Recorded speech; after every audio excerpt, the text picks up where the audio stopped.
My name is Paul, and I am the voiceover for a ministry provided to you by Kym Coan at God is Government called Your Daily Bread, taken from Christ's teaching of the Lord's Prayer in Matthew chapter 6, verse 11. This is a daily devotion ministry focused not only on uplifting scripture, but scripture that will grow your spiritual connection with Christ. We hope that you receive these devotions to uplift you, encourage you, but most importantly, advance your knowledge base of the Holy Scriptures.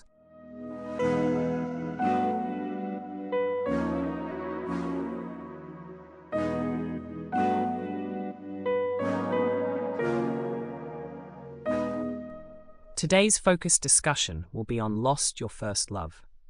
Can you imagine what a heartbreak it is for God to create a world like our world and fill it up with every good thing, and when it's all made and done, he says, it's all good.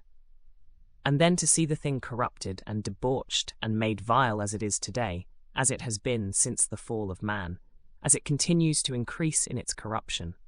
Can you imagine how it must be for God to see the days of the world that he made so filled with evil, and then to see a Christian who's given a golden jewel of opportunity after opportunity and after opportunity, who bypasses it with never so much as a notice? The days are evil. This is an evil day. And God gives us those times and those opportunities to make things happen that matter, to fill up at least a moment of a day, an hour of a day, with something good, something righteous, something for him. And so there's a general sense in which I see this. I see God, and I see his heart broken over the evil of a world he has made for his own glory.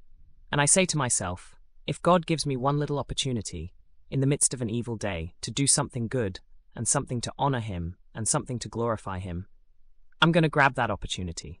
See, the days are evil enough, and it seems as though goodness is so few and far between that we need to take every opportunity. It's bad enough that my life is bombarded and inundated with evil influences, that when one good one comes along, I want to grab that.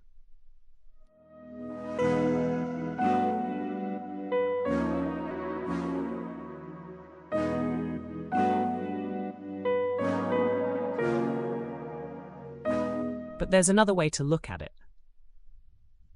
It may be a more direct statement to the Christians who are reading this, who are living in an evil time.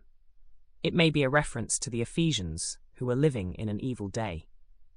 Their society was a debauched society. If you go back to chapter 4, you find, for example, in verse 14, that there were people going around teaching false doctrine. There were those who, using the sleight of men and cunning craftiness, were trying to deceive God's people. Satan had his false teachers. Satan had his harbingers of evil. Satan had the ones coming around masquerading as religionists who were propagating their lies that would damn men. Further, there was evil all about. It tells us in verse 19 of chapter 4 that the people of that time were characterized by lasciviousness, which is a perverted sexual desire, that there was uncleanness, and there was greediness. This is the pleonexia. This is the fulfillment of sexual desire. It's to the point that it's beyond any kind of rational thinking. Further, he says it's a day of lying, verse 25. It's a day of anger.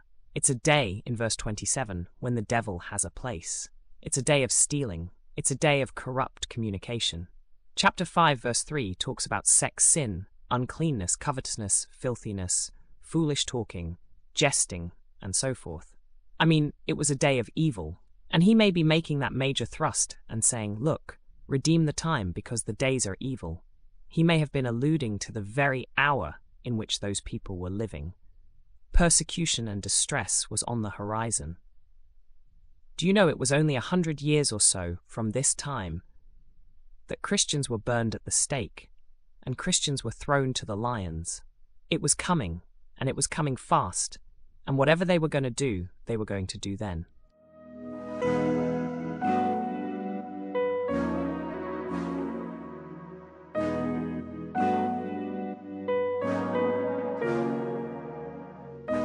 I'll tell you another thing. It was a few years after this, just a few years before the end of that first century, that dear beloved John, the apostle, wrote to the Ephesian church and said, "You have lost your first love." And you know something? If something doesn't change, the candlestick is going to be removed, the light's going to go out, and there'll never be a church in Ephesus. And you know what happened? They didn't change. The candle was removed. There never was another church in that city. Their time was shorter than they thought because of the evil of those days. And when the church at Ephesus fell under the spell of the evil, they went out of existence. And today, if you were to go to Ephesus, you know what you'd see? You'd see nothing contemporary in existence there. It's gone. The time was short. The days were evil. They fell prey to the time they lived in. You know, they realized persecution was coming. They must have. They knew what Jesus had said about the fact that they would be persecuted for his sake. Thank you for joining us in this exploration of Lost Your First Love. Until next time, remember to keep the faith, stay strong, and continue to shine your light in the world. To hear these daily devotions of your daily bread, please log on to goddessgovernment.com. Goodbye, and may your faith always lead the way.